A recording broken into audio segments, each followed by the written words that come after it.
My name is Kathleen Roberts and I live in Sheffield, and during the war I worked in Brown Bayley's stainless steel section of the steelworks, and I worked in a rolling mill.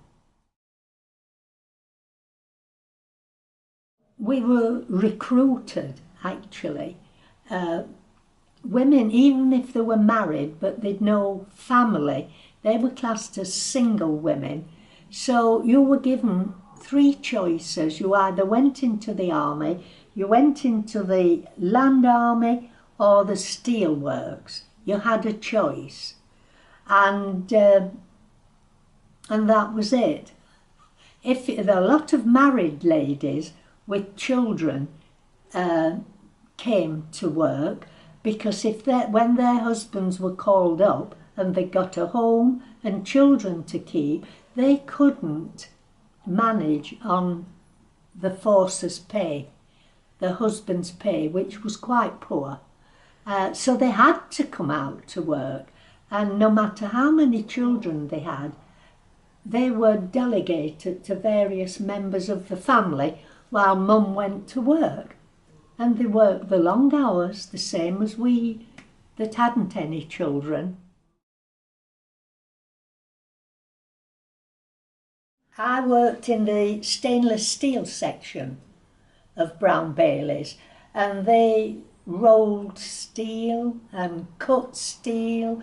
They made all manner of things if you could find out what they were. Whenever I asked what things were, I was always told to keep my nose out, so I never knew what I was doing. My first impression of walking into Brown Bayley's was utter shock. I was scared because it was so noisy. It was dirty, and it was just like walking into another world. And I thought, I'll never be able to work here. And I was trembling like a leaf because I was really frightened.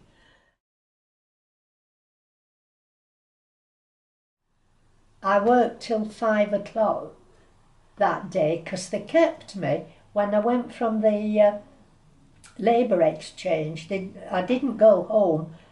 I started there and then. And then I think it was the following week we were told we would be going on shifts, shift working, which plays havoc with your digestion. I think we started off on 3 shifts and eventually finished up on 2, just nights and days, 12 hours. I was given the job of examining stainless steel sheets for faults in them, and the men were very reluctant to show me what to look for. They just objected to everything. But anyway, we gradually got through things and aware that the fact that we'd got to work together. So that was it.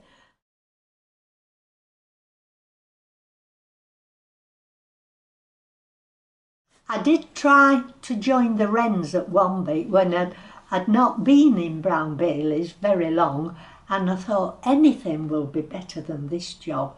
I just hated it. So I went into town, and why I thought about joining the Wrens, I don't know.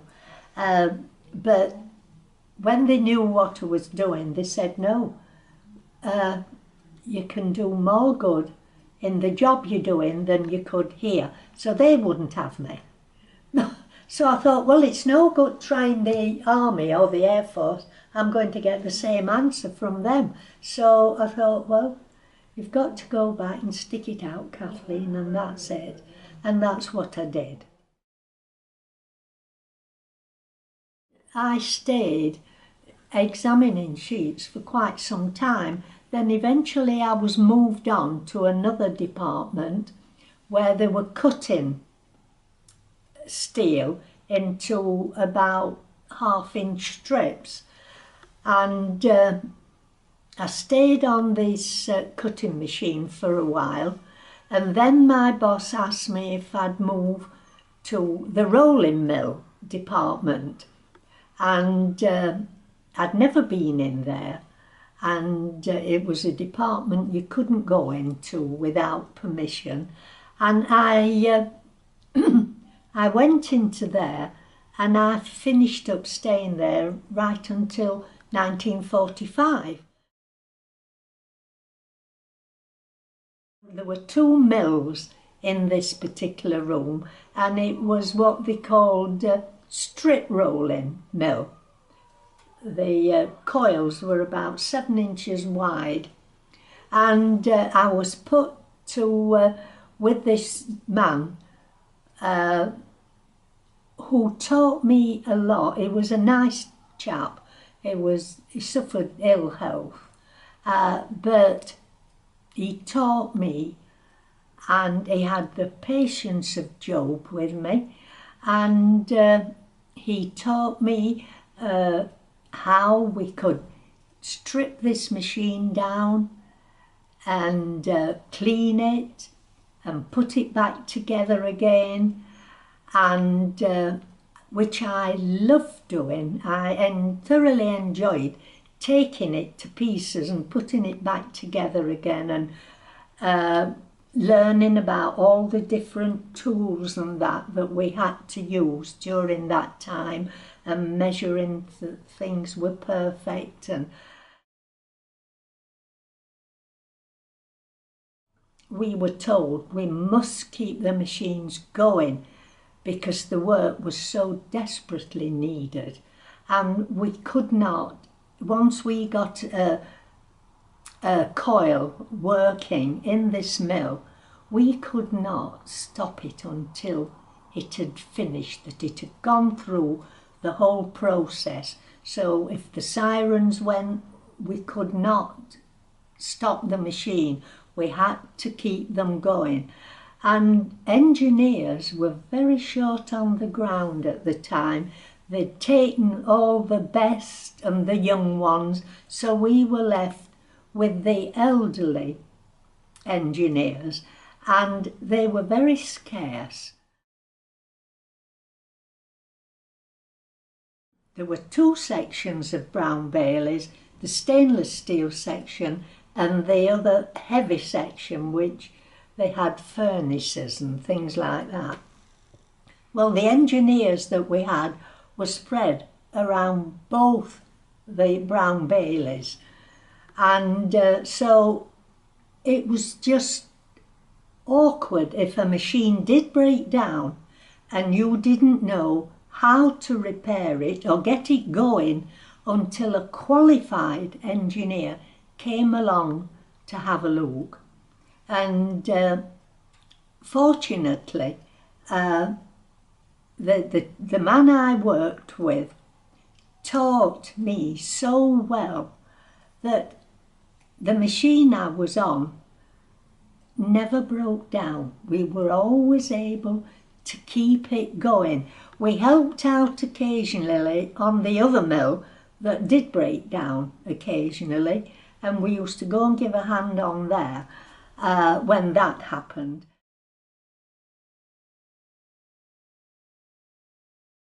And then my boss said, "What do you think about going on the sheet rolling mill?" We'd had this very big one delivered. It was apparently, it started its journey in Germany before the war started. So where it had been till then, I don't know, because it was 1941 when it was finally installed in this huge bay. And I went up to give a hand in there, and I had a feeling I won't be able to do this because the rolls were massive. The bottom roll was halfway below ground.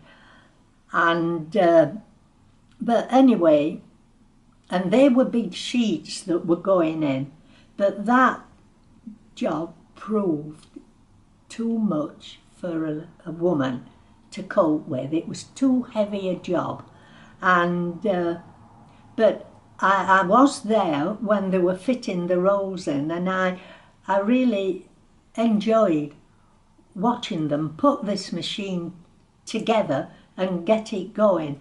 I found it absolutely fascinating.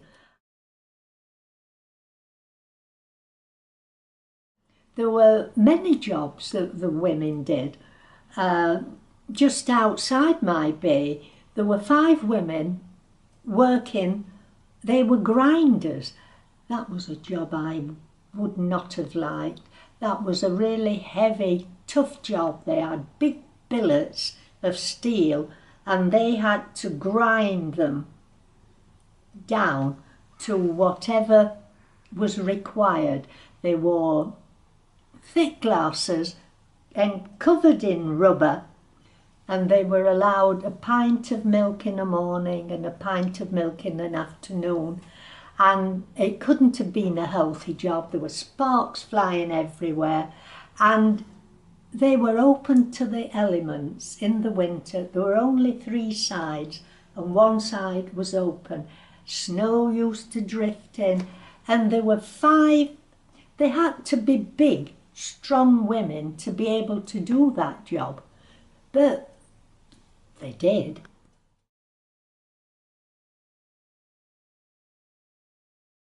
The attitude of the men was pretty awful. They just did not want to show us what to do. They resented our being there, and they used to send you on numerous trips that were really ridiculous, make you look a fool, which I think carries on nowadays sometimes when you're new with a job, until you get wise to what's going off. And eventually we gave as good as what we got, and we got on fine after that. Working in the steelworks I did not like, but I did like the friendliness of all the girls and the women. We all helped one another and used to put others wide about things, you know. It was my foreman who kept moving me around, because he said, I think you're capable of doing this and you're capable of doing that. So he used to move me around so that I got to know different things, you know. And if in an emergency someone didn't come on a machine one day and I'd already been on there, he could say, would you go on there for the day, and things like that. I wish I'd had the chance to carry on with engineering, because I really did take to it, and I'm glad I did, because when the war was over and Joe came home, he could not cope with spanners and things like that, and it was always me who had the vacuum to see to when it wanted cleaning and it broke down, or getting my head under the sink with a spanner if the waterworks weren't working properly, because he couldn't. And so it really, through life, a lot of the things I was learned have really come in handy.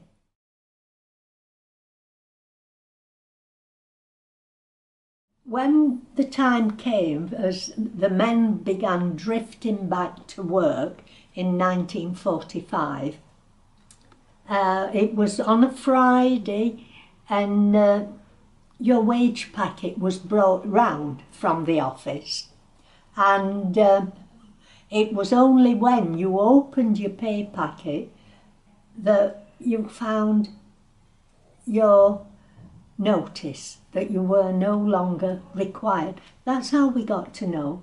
When you opened your pay packet, there, you wasn't needed anymore. And that was an awful feeling. And the foreman had disappeared. I think all the management had disappeared by this time because the girls were so mad. They were really annoyed at the way it had been done. Well, I mean, we'd put all those hours in. We really had worked hard, very hard, and it proved to us that we were not appreciated. And it made us feel awful, very deflated and very angry. But there was nothing we could do about it because there were no unions at that time, and so there was nobody to fight for you. Well, we were getting far less than the men, and that also we found out when we were given our notice that the men were getting more than we were for doing the same job. Well, that infuriated us even more, but there was nothing we could do about it. Not in that particular kind of work, but I would have, because there were choices coming up, and I would have liked to have had the choice, but I couldn't because my husband needed a lot of care and looking after when he came home, and being in the steelworks did make me tough for what I would have to put up with.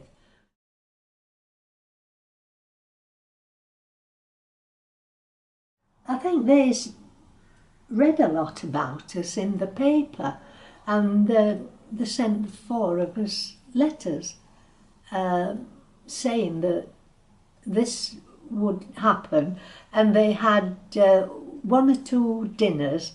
I didn't go to one because I was ill, but the other three ladies went, and it was then at this dinner that they said they would be making us honorary members. Yeah. I hear from them every month, and they sometimes put a little piece in about us. I passed this on to my granddaughter, who did engineering at Coventry University, and I usually pass it on to Natalie every month for her to read.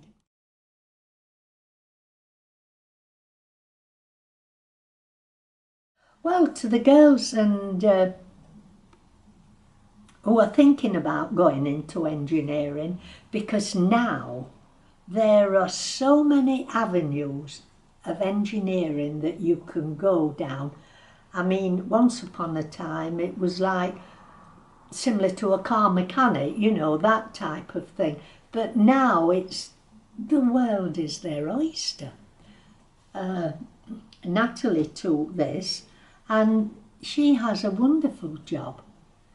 She's travelled all over, and it's been a wonderful thing for her. So I know that, you know, if girls can do this, their future is very bright.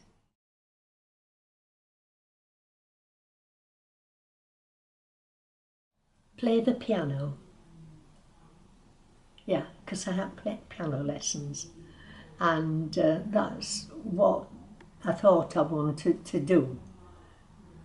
And it turned out nothing like playing the piano.